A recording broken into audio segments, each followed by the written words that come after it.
Now, as gunshots echo across the wind-swept, snow-covered reaches of the wild Northwest, Quaker puffed wheat and Quaker puffed rice, the breakfast cereal shot from guns, present Sergeant Preston of the Yukon.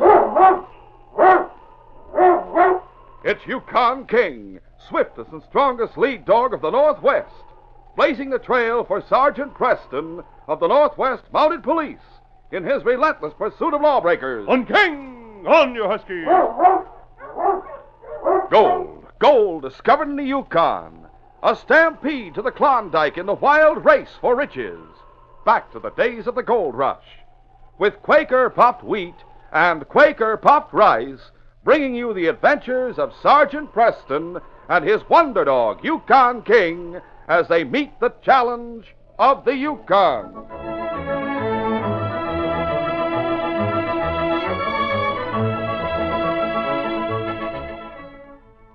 There's no one that can make a better cereal than Quaker puffed wheat. It's neat. And when you hear that shootin', you're darn tootin'. The Quaker makes the ones shot from guns. You're darn tootin'. The king-size choice premium grains of both Quaker puffed wheat and Quaker puffed rice are shot from guns. So they're bigger and better tasting. A breakfast treat that can't be beat.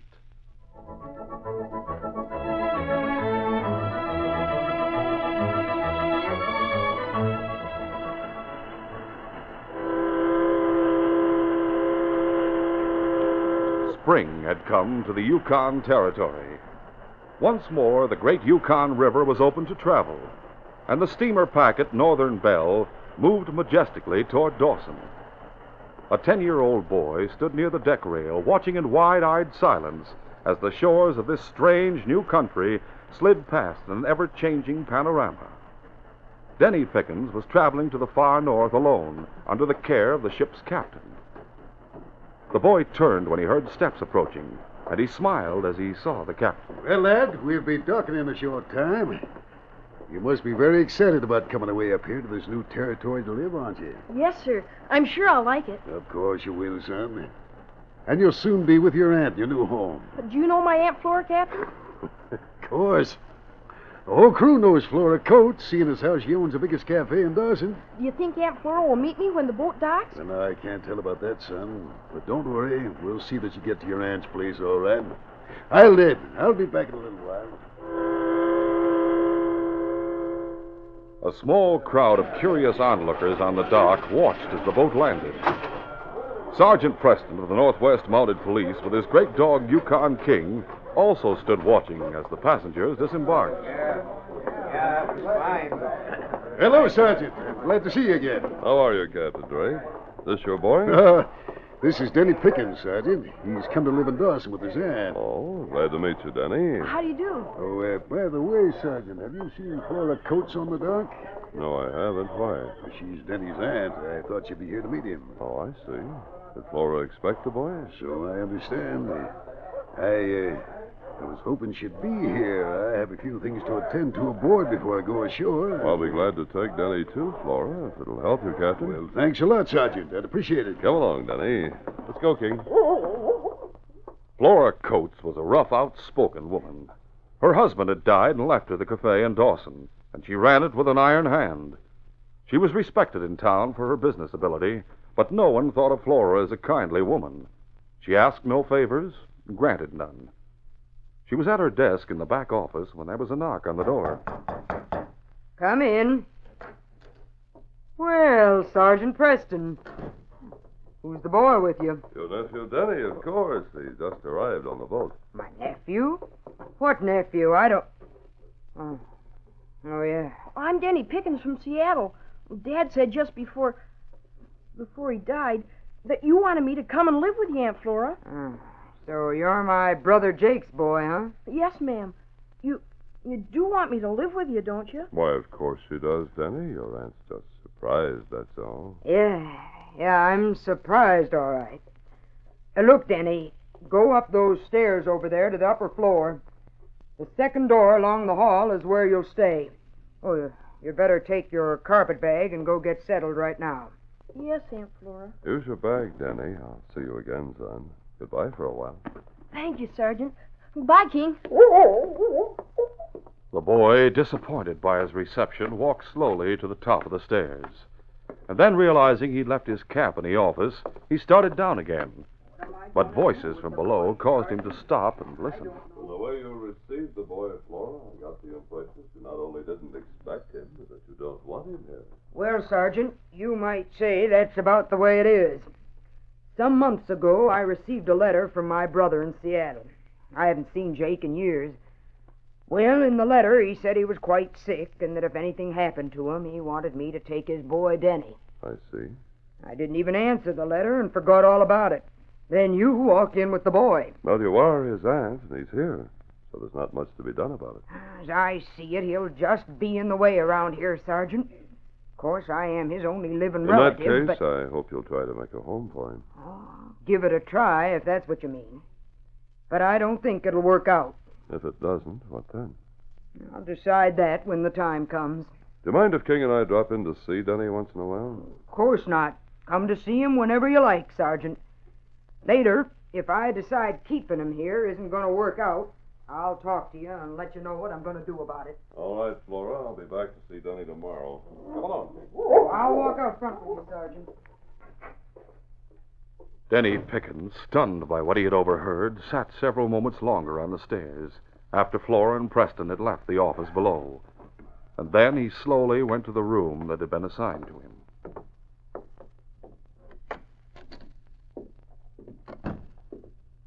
The boy sat on the edge of the bed and glanced over the well-kept room. She didn't expect me. She doesn't want me. As he sat alone in the room, Denny's thoughts raced back to the day he stood beside the bed on which his father lay dying. He had listened with mixed feelings as his father spoke. Denny, son, I want you to be a brave lad. I'll be leaving you soon, but you mustn't be sad about it, promise? Yes, Dad.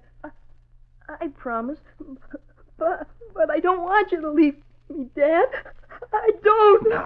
No, son. Remember what you just promised. All right, Dad. I've made arrangements for you to go to a fine new country, Denny. You'll live and grow up with your Aunt Flora. She'll be waiting for you. Maybe she isn't going to like me. Of course she will, son. She's kind of rough in her ways, but I'm sure she'll be kind to you. I want you to try hard, Denny. Be a good boy and do what you're told. And as the boy sat alone now in a strange room and in a new country, he fought back a lump in his throat at the thought of his father. I'll try to make her like me for Dad's sake, like I promised. The flat which Flora Coates used as her living quarters over the cafe was well appointed, and Denny was well cared for during the next 2 weeks. He saw little of Flora except at mealtime, when they ate in silence. But Sergeant Preston and King had stopped to call almost every day. Denny and King became great friends, and at times went out behind the building to romp and play together. One afternoon, when Denny and King were playing just outside of Flora's office, the back door opened, and Flora, a scowl on her face, called out, Denny! Denny! Yes, Aunt Flora? I told you before not to make all that racket out here. Now, why don't you do what you're told? I'm sorry, Aunt Flora. I didn't know we were bothering you. How do you expect me to work at my accounts with so much noise coming through the open window? What's the matter, Denny? Having trouble? Hello, Sergeant. Denny was out here making so much racket playing with your dog I couldn't hear myself think. Well, I'm sure he didn't realize he was so noisy. I come to take King home anyway, so you'll not be disturbed from now on. I'll see you again, Denny. Come along, King.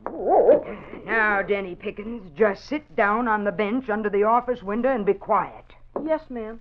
That boy is just more than I can handle, and no mistake. Come in. Well, Jack Darby. How you doing, Jack? Come on in, sit down. Hey, Flora. Just come in from 40 Mile. Read in the Klondike Nugget that you struck it rich. Yep, I sure did. I'm heading for the States now. Leaving the Yukon for good? Uh-huh. Going to settle in Seattle, where I was born and raised. Got a son back there, you know. Oh, I didn't know. Is he married? No, he's only 12. I had to put him in a home when I came up here 2 years ago, a boys' home. Well, there's nothing fancy about the place, but it only cost me $25 a month, and I knew he was being taken care of and learned the trade. Now, of course, I'll take him back to live with me. A boys' home, huh? You've given me an idea, Jack. Idea?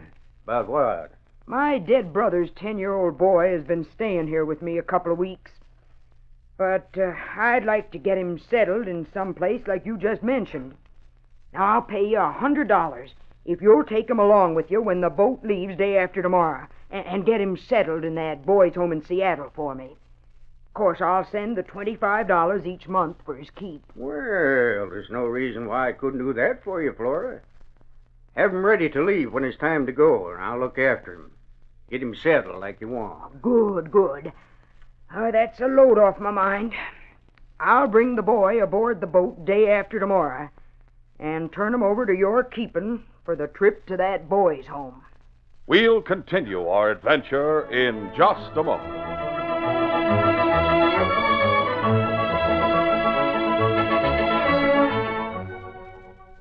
For a mouth-watering breakfast treat tomorrow, pour yourself a big bowl full of crisp, delicious Quaker puffed wheat or Quaker puffed rice, and top with milk or thick yellow cream and sliced bananas.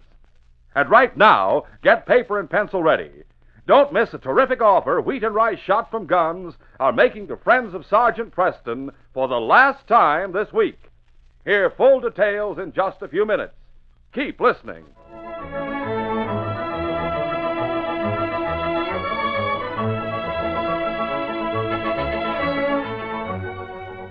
Now to continue.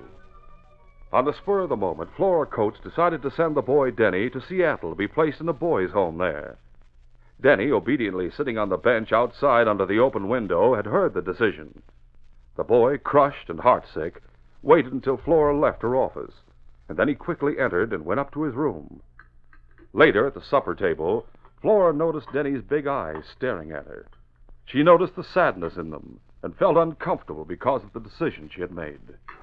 At the end of the meal, she stood up. Well, I think you better get to bed early and get a good rest, Denny. Then tomorrow, you and I are going to have a long talk. Yes, ma'am. Now, go get ready for bed. I have some business to attend to down in the cafe. Good night. Meantime, at a table in the cafe, two men were talking in low voices. Yeah, this place takes plenty of cash, Sam. Yeah, reckon it does at that. Yeah, I've been coming here all week. Kept my eyes open. Well, That safe in the back office ought to be easy to open. sure. Reckon so. Tonight would be a good time to try it. All right with me, Blinky. Good, it's settled in. We'll have the horses behind the cafe waiting. Midnight, we'll rob that safe. Denny, miserable and unhappy over what he learned was in store for him, had gone to his room and lay on the bed sobbing. Finally, he fell asleep. And when he awoke several hours later, it was dark. He was still fully dressed and had decided upon a course of action. He went to the head of the stairs that led down into the back office and listened a few moments. Then, sure that his aunt was out front in the cafe, he quietly went down. A lamp still burned on Flora's knee-hole desk. Denny sat down at the desk and laboriously wrote a crude note. Just as he finished, he heard someone at the back window. The shade was drawn. Denny quickly put the note into his pocket and hid under the desk. For a few moments, the boy crouched in the small space, scarcely daring to breathe. Then he heard the window open and someone drop inside. All right, come on, Sam. The woman who owns this place is out front in the cafe. Yeah, this ought to be easy. There's the safe over there. One of those new type. That'd be harder than I thought, Sam. Hey, someone coming. All right, get over by that door to the cafe, quick.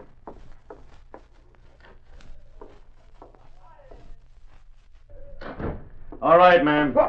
quiet and don't move. Hey, what's the meaning of this? This gun in your back says you're going to open that safe for us and fast. Hold up. Yeah, hold up. And there might be a killing if you don't be careful. I'll open the safe for you.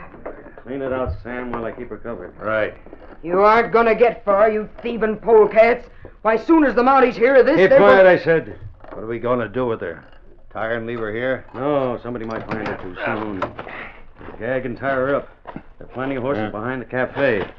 Put her in one of them and take her with us. I don't get it. Everybody will think she's going to bed. She won't be missed until tomorrow. By that time, we'll be safe. The Mounties can't pick up our trail from the tracks outside. What about her, though? In an hour or so, we'll reach that shack we've used to hide in before. We'll leave her tied there, burn it down, and be on our way. Nobody will know whatever happened to her. Now, let's tie and gag her. Come on, hurry. Quickly, the two crooks tied and gagged Flora, then took her out the back door. Denny, hiding under the desk, trembled with fright. He made no sound until he heard them ride away. I have to get Sergeant Preston. A short time later, the frightened boy was in headquarters telling Sergeant Preston what had happened. When he finished, Preston asked, Denny, what were you doing in the office? Well, I was writing a note. This note. I was going to run away. Oh, I have the note. Yes, sir. I'll keep this for now, Denny. I want you to promise to stay right here till I come back. All right, Sergeant. Please don't let it hurt Aunt Flora. She's been good to me, and even if she doesn't Don't like worry, me... Denny. I'll find your aunt and bring her back. Now, you stay right here. Yes, sir. Come along, King. We have to work fast. Sergeant Preston hurriedly left his headquarters and saddled his horse, Blackie. He rode first to the back door of the cafe and entered Flora's office to check on Denny's story. He found the safe door standing open and the safe empty. Back door unlocked, safe open and empty, and the window catch forced. Denny told the truth. I'll find something of Flora's. On a wooden hat rack in the corner, he found a light coat belonging to Flora. He held it out to his dog, King. Get the scent, King. Find her. All right, boy. They took her out this way. Find the trail, King. Ready, fella? Get up, Blackie. Though it was after midnight, the far north twilight of spring cast a weird glow over the landscape as the Mountie followed the intelligent dog out of town and along the river trail. The two crooks, who had close to half an hour's start, didn't think for a moment that Preston, moving at a faster pace than they, was already on their trail. Look. There's the shack just ahead on the left. I'll be glad to get her off our hands. Yeah, so will I. Come on. Come on, Get move on, boy. Oh, steady there. Yeah, help me lift her off her horse. Right. Now go on. Your feet aren't tied. Go into the shack.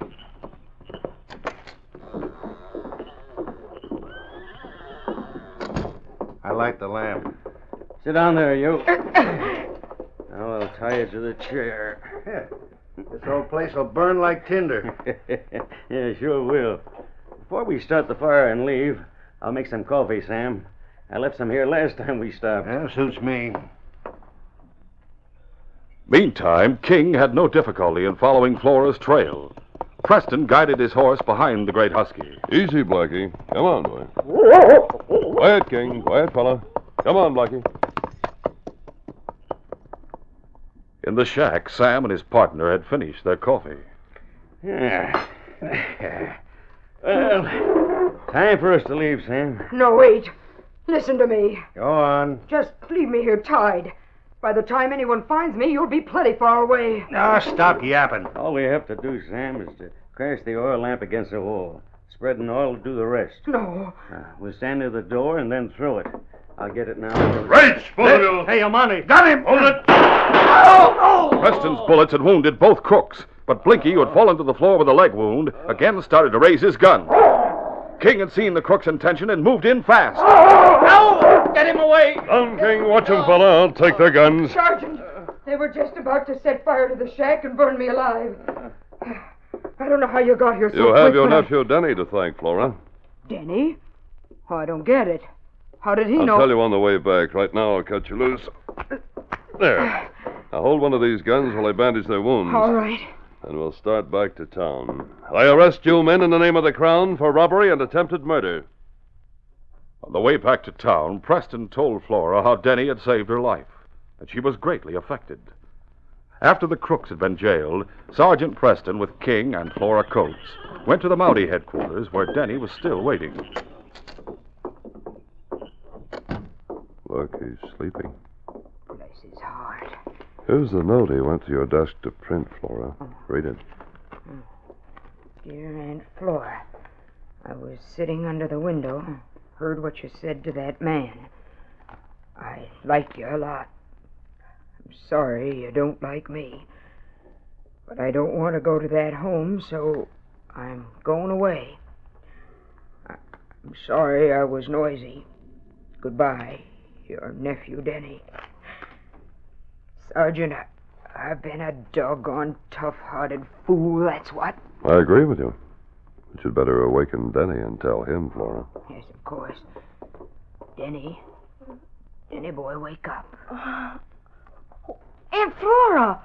Oh, golly! Then they didn't kill you. The Sergeant and King did save you. Yes, Denny, but... Well, you really saved my life. Why, if it hadn't been for you, I'd be a goner. You know, you have spunk, youngster. And you're smart, too. I tried, Aunt Flora. Honest. Just like I promised Dad. Tried what, boy? To make you like me and to do what I was told and all. I couldn't help having fun and making some noise, and now you're going to send me away. I don't want to go to a home. Denny boy, like I told the sergeant just now, I've been a fool. Why, you're not going away ever, Denny. You know, you're going to stay with your tough old Aunt Flora and help me to find out the worthwhile things in life. Golly, do you really mean it, Aunt Flora? Of course I mean it, boy. And tomorrow, if the sergeant is willing, I'd like him to bring King over to play with you all day, right outside my office window where I can watch you and hear you making all the noise you want to. And by Jiminy, if anybody complains about the racket, why, you just leave 'em to your Aunt Flora. Oh, golly. Nobody's ever going to complain about somebody I like so much, Denny. Then you do like me. You do want me. Why, bless your heart, I didn't know how much I do like you till this minute. Oh, Aunt Flora. Look, even King knows I'm happy now. Yes, and I know that your Aunt Flora's happy too, Denny. And I'm happy for both of you. This is one time I'm especially glad to say this case is closed.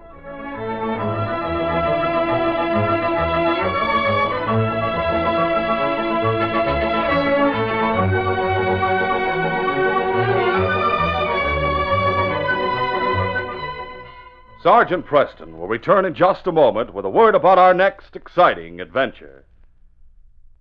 Can you tell us, Sergeant Preston, why the totem poles up in the Northwest had such strange carvings of birds, animals, and mysterious creatures on them? Yes, indeed, Jay. The ancestors of the Northwest Indians wanted to record the stories of their tribes and their adventures. And it's amazing that the only tools they had to do that fancy carving with were whale bone, beaver teeth, and sharp stones. Well, you can understand why people travel thousands of miles to see these totem poles, which are found only in the Northwest. So, get ready, fellas and girls. Get set for a wonderful offer. Yes, get every word, because this is one of the last times you'll hear about it. If you hurry, you can get a whole collection of 5 different miniature totem poles offered by swell-tasting Quaker puffed wheat and Quaker puffed rice. Authentic scale model totem poles are being offered for one of the last times to friends of Sergeant Preston. And listen to the 5 thrilling totem poles you get. 1, the famous Thunderbird, god of weather. 2, the fight for the land otters. 3, the weird burial pole with the coffin-like box at the top. 4, the killer whale that tells the fascinating story of a whale hunting tribe. 5, the sun and raven, famous because the raven is the greatest hero and mythical god of the Northwest. Think of it. A complete collection of scale model totem poles, 4 inches high, made of pressed wood, and hand-painted in beautiful bright colors. Every one is different. Every one is copied from real, authentic totem poles that you would see today in the Indian villages up in the great Northwest. Oh, what fun you can have building your own Indian villages around them. And taking them to school when you study Indian life. But you must hurry to get yours. Now, here's how easy it is. First, get one of the special new packages of delicious Quaker puffed wheat or Quaker puffed rice now at grocers. These packages tell all about the exciting totem poles. And they have a special handy order blank with a list of the 5 different totem poles right on it. You just check the totem poles you want. And for every one you check, send 25 cents. Now, if you want the whole collection, you send only $1. But whether you want one or all of them, you only have to send one box top from Quaker puffed wheat or Quaker puffed rice. Remember to send 25 cents for each totem pole you want, or $1 for the whole collection. Send to Totem Poles, Box L, Chicago 77, Illinois. And here's something else you get. With your order, you get a little booklet that tells the fascinating history and story of each totem pole. What's more, if these aren't the most exciting scale model totem poles you ever saw, you get your money back. Now listen, this special radio offer ends this week. There's no time to lose. Act at once, tonight. Get the special new packages of delicious Quaker puffed wheat or rice. The box top tells you just what to do for any totem pole you want. Hurry, hurry, hurry. Send right away, tonight, to Totem Poles, Box L, Chicago 77, Illinois.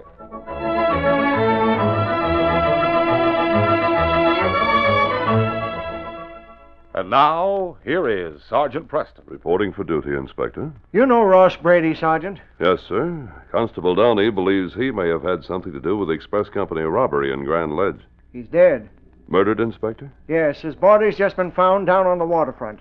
He was last seen in the company of Bart Conway and the other men that we suspect of taking part in the Grand Ledge robbery.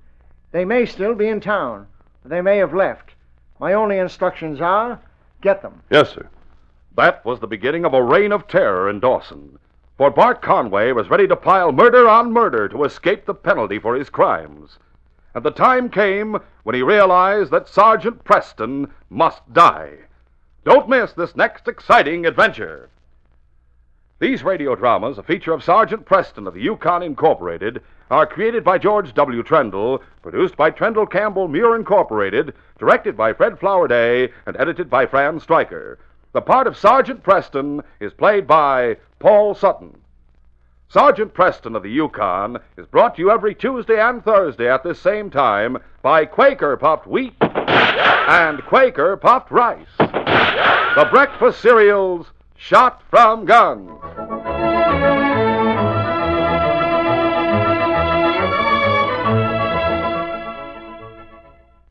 Hello, folks. This is your friend, Aunt Jemima. Would you like something special for supper during Lent? Well, how about golden fluffy pancakes? Aunt Jemima pancakes, served with hot, spicy applesauce. Or maybe you like cheese pancakes. Just add half a cup of grated cheese to your Aunt Jemima pancake batter, and then bake. Or you can serve my pancakes with creamed eggs or creamed fish. Yes, Aunt Jemima pancakes are scrumptious for lunch or supper, as well as breakfast. They are extra digestible, too, because Aunt Jemima pancake mix is now fluff whipped for extra lightness. So why don't you serve folks stacks of Aunt Jemima pancakes, light as pancakes anyone can bake? Thank you, folks.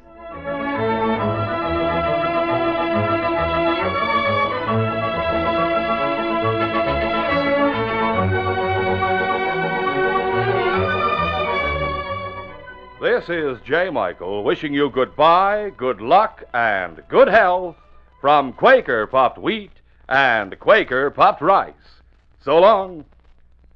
Listen tomorrow at this same time to The Green Hornet, brought to you by the drink that makes you feel fresh again, delicious Orange Crush. This is the Mutual Broadcasting System.